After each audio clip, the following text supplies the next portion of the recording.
আসসালামু আলাইকুম বন্ধুরা, কেমন আছেন সবাই? আশা করি সবাই ভালো আছেন। আল্লাহর রহমতে আপনাদের দোয়ায় আমিও ভালো আছি।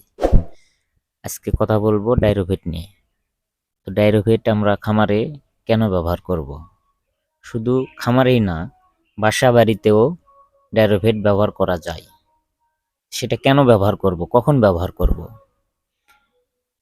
বাসা বাড়িতে যদি কেউ হাঁস মুরগি গরু ছাগল পালন করে থাকেন, হাঁস মুরগি গরু ছাগলের পাতলা পায়খানা হলে ডাইরোভেটটা তখন ব্যবহার করতে হবে। তো ডাইরোভেট ব্যবহার করব কিভাবে?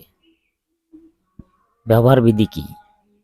ডাইরোভেট যদি খামারে ব্যবহার করেন মুরগিকে, তাহলে একটি ট্যাবলেট 5 লিটার পানিতে ব্যবহার করতে হবে।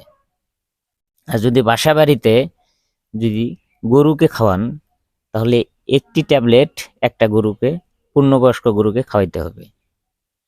আর যদি ছাগলক খাওয়ান, একটি ট্যাবলেটের অর্ধেক একটি ছাগলকে খাওয়াইতে হবে।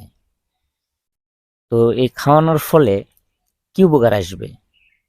এই খাওয়ানোর ফলে অনেক অনেক উপকার আসবে। হাঁস মুরগি গরু ছাগলের যে পাতলা পায়খানা, এটা অত্যন্ত মারাত্মক একটি সমস্যা।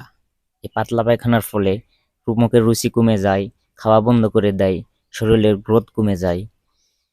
এই পাতলা পায়খানা যদি আপনি ঠিক না করতে পারেন, নিয়ন্ত্রণ না করতে পারেন, তাহলে কিন্তু আপনার ক্ষতিগ্রস্তর সম্মুখীন হবেন। ডাইরোভেট অত্যন্ত কার্যকর একটি ওষুধ পাতলা পায়খানার জন্য।